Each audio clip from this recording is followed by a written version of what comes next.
ప్రాథమిక అంచనా తెలంగాణ రాష్ట్రంలో ఈ వర్షాల వల్ల విపత్తు వల్ల 5,430 కోట్ల 38 కోట్ల రూపాయల ఆస్తి నష్టం జరిగింది. తక్షణమే కేంద్ర ప్రభుత్వం జాతీయ విపత్తు నిధుల నుంచి తెలంగాణ రాష్ట్రాన్ని ప్రజల్ని ఆదుకోవడానికి నిధులను విడుదల చేయాల్సిందిగా ప్రధానమంత్రి గారికి లేఖ రాయడం జరిగింది. నేను ప్రధానమంత్రి గారికి విజ్ఞప్తి చేస్తున్న ఈ విపత్కర సమయంలో కేంద్ర ప్రభుత్వం పెద్దన్న పాత్ర పోషించి తెలంగాణ రాష్ట్రాన్ని ఆదుకోవాలి. ఈ తెలంగాణ రాష్ట్రం యొక్క ప్రజల సమస్యల్ని పరిష్కరించడానికి మీరు ముందుకు రావాలి. నిధులే అడగడం లేదు, మీరు స్వయంగా తెలంగాణ రాష్ట్రంలో పర్యటన చేయండి.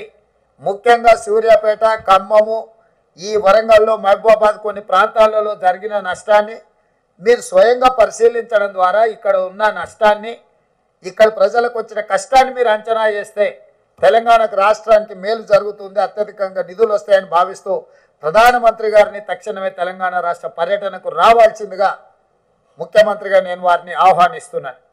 ఇవన్నీ కూడా రాజకీయాలకు అతీతంగా ఇప్పుడు మనం ఆలోచన చేయాలి.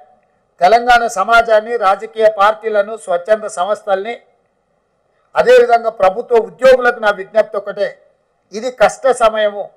ప్రజలు కష్టాలలో ఉన్నప్పుడు రాజకీయ ప్రయోజనాల కోసం మనం ఆలోచన చెయ్యొద్దు. వ్యక్తిగత స్వార్థాన్ని వదులుకొని మనం చేయగలిగిన సహాయాన్ని మనం చేయాలి.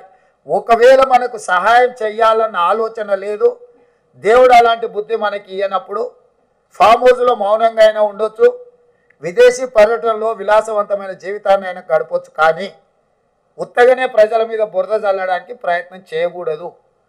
ఈరోజు చంద్రశేఖరరావు గారు ప్రధాన ప్రతిపక్ష నాయకుడుగా, పక్క రాష్ట్రంలో కూడా ప్రధాన ప్రతిపక్ష నాయకుడు ప్రజల దగ్గర తిరుగుతున్నాడు.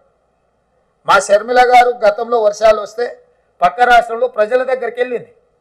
ఈరోజు నిజంగానే ప్రజలు ఇంత విపత్కర పరిస్థితులు ఎదుర్కొంటున్నాయని బీఆర్ఎస్ భావించినప్పుడు ప్రధాన ప్రతిపక్ష నాయకుడు ప్రభుత్వానికంటే ముందు ప్రజల దగ్గరికి వెళ్ళాలి, ప్రజా సమస్యల్ని ప్రభుత్వానికి నివేదించాలి.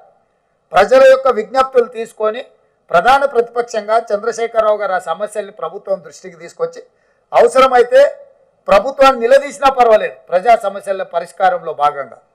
వారు ఫామ్ హౌస్లో నుంచి బయటకు రారు, వారు మౌనం వీడరు.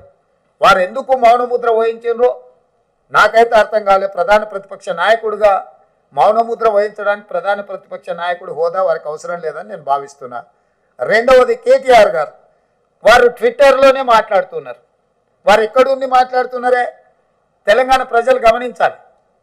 వారు ఈరోజు అమెరికాలో ఉన్నారు, ఆయన ఫ్రెండ్స్తోనే అమెరికాకు పోయాడు. నో ప్రాబ్లం, నీకు ఫ్రెండ్స్ ఉన్నారు, పార్టీలు చేసుకోవాలా, నీకు నీ పర్సనల్ లైఫ్ని సాక్రిఫైస్ చేయమని మేము ఎవరం అడగడం లే. If you want to enjoy you can enjoy.